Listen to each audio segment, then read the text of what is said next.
What makes a great registration page? What we're going to do is we're going to break down a registration page that we made ourselves and look at all of the good things about it, the bad things, and what we still can improve. It will really teach you the psychology behind a good registration page in order to make people to go from just a page visitor to a webinar registrant. Let's look at how it's done. All right in front of us, we have a registration page. It's a registration page that lives on our webinar platform Contrast, and we're hosting it together with Christina from HubSpot. All right, let's break it down. At the very first instance, what you of course see is a large cover image. A cover image is super important. Other people might call it a thumbnail. I'm going to go with cover image because that's what we call it. As you can see in the cover image, we have a big photo of Christina. Why we're doing that is very simple. We know that faces convert better than things like logos. This is proven in ads, on television, etc. Faces simply convert better. So if you have a face that you can put on your webinar cover, make it big. You can also see that even though we have a speaker from Contrast, we're not putting her on the cover image. Okay, we want all the attention to go to Christina because Christina is quite important, quite famous as a matter of fact. She's working for HubSpot. Here we are trust building. She's the head of product growth at HubSpot. Again, this is trust building. As you can see in the title, we're using the word HubSpot, the company name. Everyone knows HubSpot, right? We're even emphasizing HubSpot by making it orange, their logo. So we're applying all of these trust building techniques in order to tell the person who's visiting this page, trust us, we are the right people to help you solve a problem.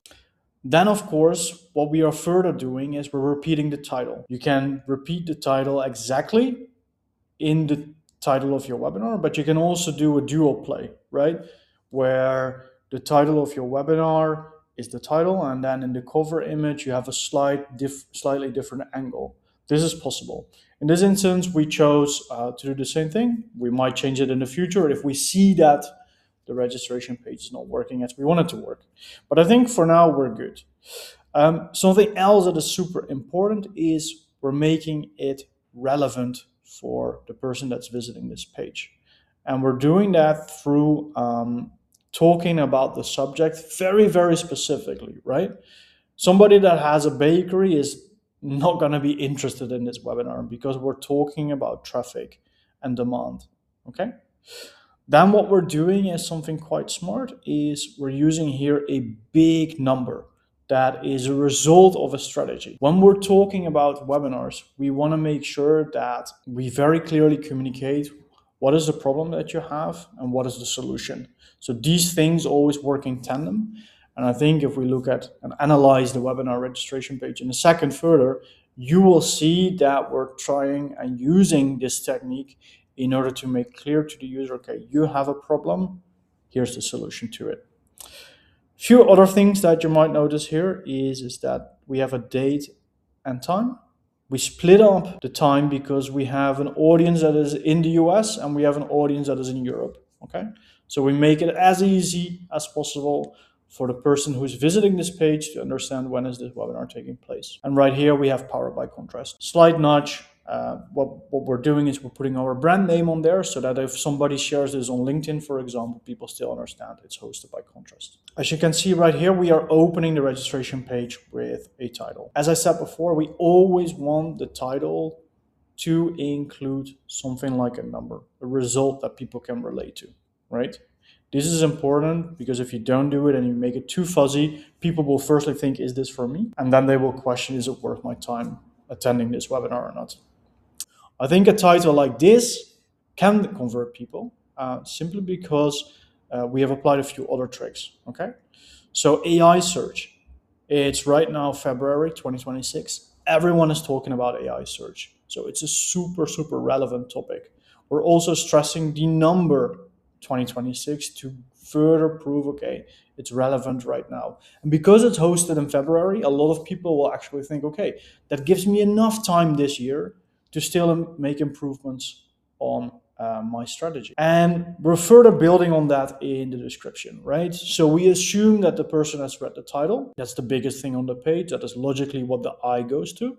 And then they will try and give themselves more evidence why they should sign up to this webinar, okay? So right here, AI search is transforming how buyers discover solutions. Okay. Everyone is interested in how buyers discover solutions.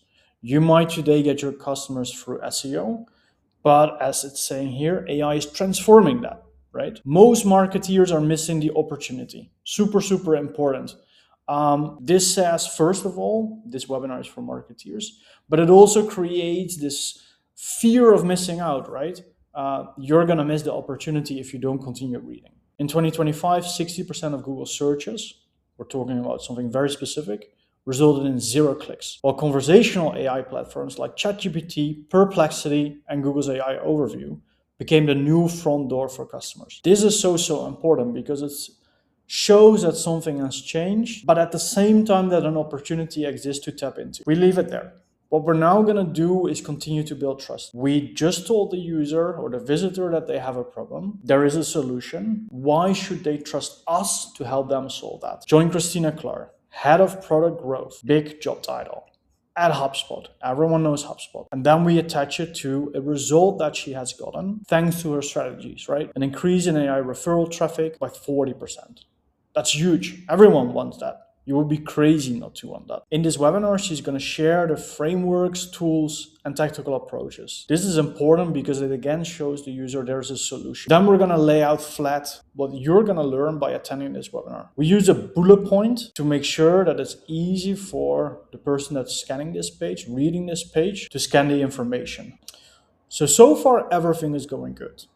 But we're now here, after having read all of the reasons, going to go back to who should attend. And I find this a bit weird because if I scroll up again, we already talked about who should attend, right? We talked about marketeers and we talked about very concrete strategies that marketeers use in order to capture demand from buyers. So let's change that. All right, I made a few changes that will quickly show you how you can go from webinar title, problem description, there exists a solution, trust building, again, go back to what you will concretely get out of this webinar to building it towards a CTA in order to make sure that people sign up. So what we're saying here is join Christina Clark on March 4th to get the frameworks, examples, and tools you can plug into your strategy right away, right? Not in a year from now, right away, before AI search moves even further ahead of your SEO. This is, again, super important because it's again, going back to the initial problem that we had and telling you that if you don't act now, you're going to have a big problem. Secure your spot now and make AI search your highest intent demand channel and not your biggest blind spot. Again, a bit of FOMO building. And as you can see right here, I've also replaced the speaker tags that we had before in here to the speaker component. The psychology behind this page is super clear, but there's a few things that might go unnoticed that you should implement on your webinar as well. When we create a user journey that the webinar sits part of, we want to make sure it doesn't stick out like a sore thumb, okay? We want it to be consistent because research shows that a consistent user journey helps convert people better. So what do we do to make it consistent? In this case, I'm using our own webinar tool to make the registration page, okay? If yours isn't doing that, you might want to check out Contrast. But if you're designing your own registration page, here are a few tips that you need to pay attention to. Here we have a logo. Logo is always super important, right? Because again, it creates familiarity. Here we have the registration island. As a matter of fact, we have a CTA that is always visible, no matter where I am on the page. Also on the top, for people that just read the title and are like, I want to register right now.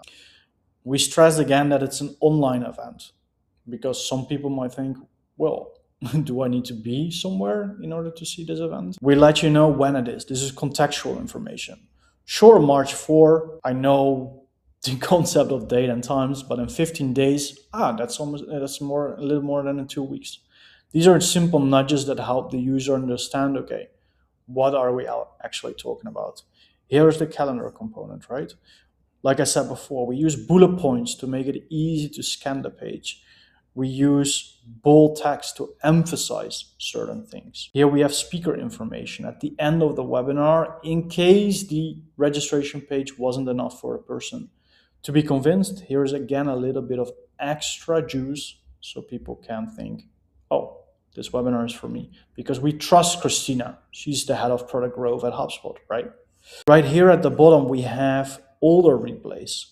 You might want to copy this from us, because what is essentially showing the person visiting this page, okay, contrast, they're actually hosting more webinars on the topics of marketing. They must know what they're talking about. So in this video, we have taken you through what a great registration page looks like, how to set one up, what the psychology is going from problem to solution, and how you can use these tips and tricks to increase the conversion rate of your registration pages. I hope you enjoyed.